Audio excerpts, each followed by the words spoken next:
નમસ્કાર મિત્રો, સ્વાગત છે તમારું આપ સૌની શેર ચેનલ ગુજરાતી સાહિત્ય વિદ નિકુંજ યુટ્યુબ ચેનલમાં હું નિકુંજ પરમાર આપ સૌનું તહે દિલ સ્વાગત કરું છું। તો વાત કરવાના છે ગુજરાત ગવર્મેન્ટ બિગ અપડેટ। તમે જાણો છો તેમ આગામી સમયે દિવાળી આવી રહી છે, તો દિવાળી પહેલાં પેન્શનો માટે સૌથી મોટી ભેટ આપી છે મિત્રો સરકારી કર્મચારી પેન્શન ધારકો માટે સૌથી સારા સમાચાર કહી શકાય। તો તેના વિશે આપણે વિગતે ચર્ચા કરવાના છીએ। તે પહેલાં મિત્રો જે વોટ્સઅપ ચેનલ ટેલિગ્રુપ બંને બનાવે છે તેની લિંક ડિસ્ક્રિપ્શનમાં મૂકું છું, અવશ્ય જોઈન થઈ જજો। તમને ચેનલ મિત્રો સરકારી કર્મચારી હોય પછી પેન્શન ધારકો હોય તેમના પગાર બાબતે ડીઆર એચઆરએ અન્યથા કોઈ પણ અપડેટ આવે તો પણ તમને જાણ કરવામાં આવશે। તો ચેનલ સબસ્ક્રાઈબ કરી બેલ આઇકન બટન દબાવવાનું ભૂલશો નહીં। ચાલો વિદ્યાર્થી મિત્રો વધારે સમય ન બગાડતા આજના વિડીયો શરૂઆત કરું છું। તો મિત્રો કેન્દ્ર સરકાર બહુ જલ્દી કેન્દ્ર કર્મચારીઓ અને પેન્શનરોને સારા સમાચાર આપી શકે છે। હકીકતના મીડિયા અહેવાલ અનુસાર કેન્દ્ર સરકાર ઓક્ટોબર અંતના અથવા ઓક્ટોબરના શરૂઆતમાં સમાપ્ત ડીએ અને ડીઆર દરમાં વધારો કરવાની જાહેરાત કરી શકે છે। સૂત્રો પાસેથી એવી માહિતી પણ સામે આવી રહી છે કે કેન્દ્ર સરકાર આ વખતે ડીઆર મોંઘવારી રાહતમાં 4ની જગ્યાએ 3% વધારો કરી શકે છે। જો ડીએમાં 3% વધારો કરવામાં આવે તો 50થી 53% થઈ જશે। જો કે નાણાં મંત્રાલય દ્વારા દરખાસ્ત મંજૂરી મળ્યા બાદ જ આદેશ જારી કરવામાં આવશે।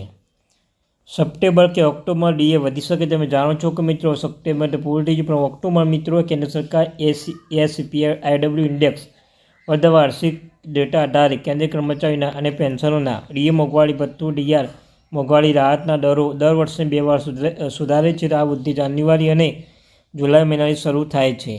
આ નાણાકીય વર્ષ એટલે કે જાન્યુઆરી 2024થી ડીએ રેટમાં 4% વધારો કરવામાં આવે છે, જે 46%થી વધીને 50% થયું છે। અને આ પછી આગામી ડીએ જુલાઈ 2024થી વધારવામાં હેતુનો પરંતુ હજુ સુધી વધારવામાં આવ્યો નથી।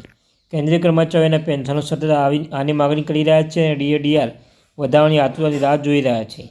તમને જણાવી દઈએ કે 7 માર્ચ 2024ના રોજ કેન્દ્રીય કેબિનેટ કેન્દ્રીય કર્મચારીના મોંઘવારી ભથ્થું ડીએ વધારવાની હપ્તો અને પેન્શનોની મોંઘવારી રાહતમાં ડીઆરની મંજૂરી આપી હતી।